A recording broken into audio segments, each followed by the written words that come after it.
বন্ধুরা, কেমন আছো তোমরা সকলে? আশা করছি ভালো আছো। তো আজকে করবো আমার বোগেনভেলিয়া গাছের গ্রাফটিং। তো এই গাছের কদিন আগে তোমরা তো জানো এখন শ্রাবণ মাস, এখন বৃষ্টি তো হবেই।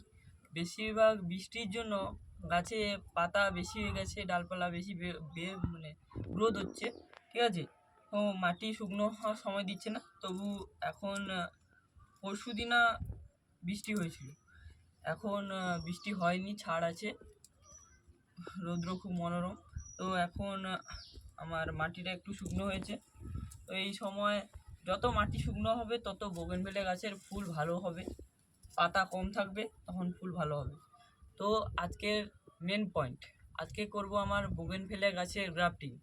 তো আমি 2-3টে গাছ নিয়ে এই সাদা, তোমরা দেখেছো সাদা এবং গোলাপি, এই কম্বিনেশন গাছে আমি গ্রাফটিং করব। দুটো গাছের গ্রাফটিং করব যেগুলো থোকায় থোকায় ফুল হয়। এই দেখতে পাচ্ছ তোমরা, এদিকে দেখো, এখানে একটা আছে অরেঞ্জ। এই অরেঞ্জ এই ফুলটা কিন্তু অনেকই দেখতে ভালো, এই কারণে এই গাছটার কিছু ডাল আমি কেটে এখানে গ্রাফটিং করব। এবং ওটা আছে এবং এটাও আছে, এই দুটো এবং এই অরেঞ্জটাকে করব, মোট 3টেকে করব, ঠিক আছে। তো এই স্টেপ বাই স্টেপ কীরকম করতে হয় আমি তোমাদের দেখাবো ভালোভাবে। বন্ধুরা, আমি 3টে গাছের ডালকে খুব ভালোভাবে কেটে দিয়েছি। এবং আপনারা যদি করতে চান গ্রাফটিং, তো আপনারা পেন্সিল সাইজের, মানে পেন্সিলের যতটা মোটা হবে সেরকম একটা অনুমান করে একটা ডালকে কেটে নিতে হবে। এরকম ডালকে কেটে নিয়ে এখান থেকে ছিলে এখানে অন্য গাছে, যে গাছে আপনারা বসাতে চান, হয় আপনারা সাদায় বসাবেন কি অন্যান্য বিভিন্ন যত রকম বোগেনভেলিয়া গাছের আছে আপনারা বসাতে পারেন, অন্যান্য গাছে বসানো যায়। দুটো দুটো রকম আমি পদ্ধতি জানি। একটা ভি সাইজের কেটে, যেটা আমার আম গাছের আছে, এবং আরেকটা শুধু ছাল কেটে এর শুধু মাঝের ছিলে এখানে শুধু বসিয়ে দেবো। এরকম 2 রকম সাইজের আছে, আমি 2য় নম্বরটা করব, ঠিক আছে। তো প্রথমে আমি এখানেই করতে চাই। আমাকে প্রথমে এখানে যত ডালপালা আছে সব কেটে কমিয়ে দিতে হবে। যেহেতু আমার কাছে কাটার আছে, আমি কাটার দিয়ে কেটে কমিয়ে দেব, ভালোভাবে কমাতে হবে।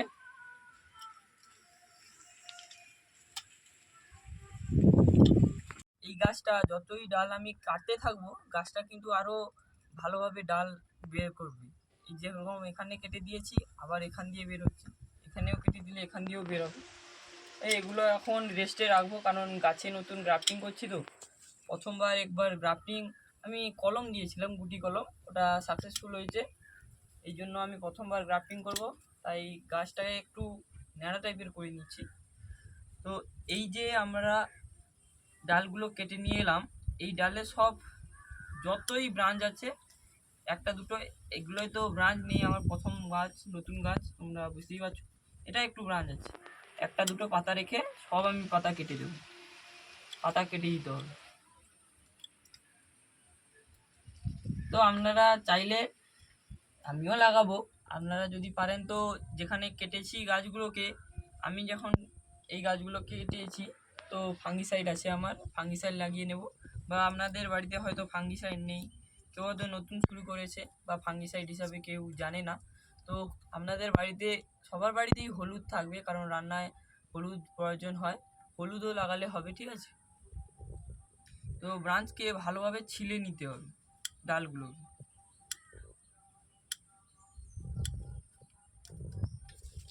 সব পাতা কেটে নিই, এর একটু বড় হয়ে গেছে, ছোট করে নিলে হবে।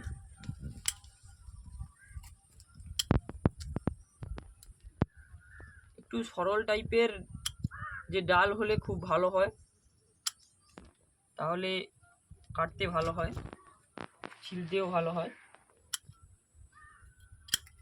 থাক, এটাই করব। বন্ধুরা, তোমাদের বাড়িতে যদি ধারালো ছুরি কিংবা ছুরি নাও থাকে, একটা এই আমাদের দাড়ি শেভ করার ব্লেড যে আছে, এই ব্লেডকে নিয়ে এসে আধখানা ভেঙে নেবে, তাহলে পাতলা করতে, মানে ডালগুলোকে ছিলে নিতে খুব সুবিধা হয়। এবার ডালগুলোকে আমি ভালোভাবে ছিলে নেব, ধৈর্য ধরে কাটতে হবে, রাখতে হবে, যাতে না আপনাদের হাতে লেগে যায়, এবং ভালোভাবে নিচের দিকটা পাতলা এবং উপরের দিকটা মোটা রাখতে হবে, ঠিক আছে? তো আপনারা ধৈর্য ধরে এসব করবেন। তো এভাবে আমি ভালোভাবে ডালগুলোকে ছিলে নেব। এই দু সাইড ছেলা হবে, এখানে আর এখানে, ঠিক আছে? দু সাইড ছেলা হবে। বন্ধুরা, আমি ভালোভাবে মোটামুটিভাবে অ্যাডজাস্ট একটু করে নিয়েছি। ওই দিক দিয়ে দেখো, ভালোভাবে বোঝা যাবে। দেখো একটু ফাঁকা আছে, এরকম আমি ডালটা একটু বাঁকা আছে এবং এরকম গাঁটযুক্ত, তো তাই ভালোভাবে একটু ছিলতে পারছি না। তোমরা ভালোভাবে ছিলবে তো অবশ্যই হবে। আমি করছি প্রথমবার করছি, হলে আবার করব ক্রাফটিং। প্রথমে এবার পেপার ভালোভাবে টাইট করে দিতে হবে যাতে না এয়ার পাস করে। বন্ধুরা, এই গাছটা একটু বাঁকা টাইপের আছে, তো দাঁড়িয়ে করলে ভালো হতো।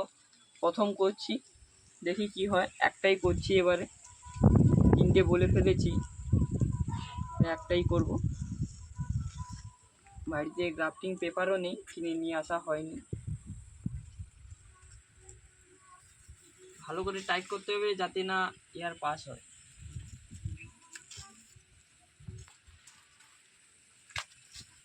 বড় পেপারটি নিয়ে এসেছি।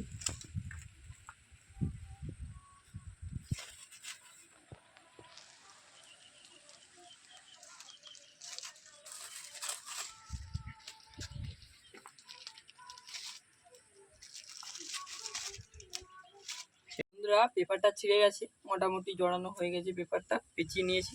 এবার গোল করে ভালোভাবে বেঁধে দেব এবং এটাকে বাড়ির ভিতরে নিয়ে চলে যাব যাতে জল না পায়।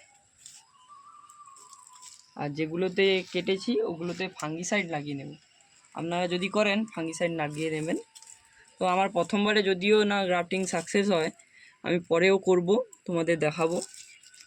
আমার যদি যারা ভিডিও দেখছে, যারা আপনারা যদি জানেন যে গ্রাফটিং কেমনভাবে করে, আমাকে কমেন্ট করে জানাবেন যে আমার কেন গ্রাফটিংটা হলো না, বা যদিও হয় কি ভুল আছে আমাকে বলবেন।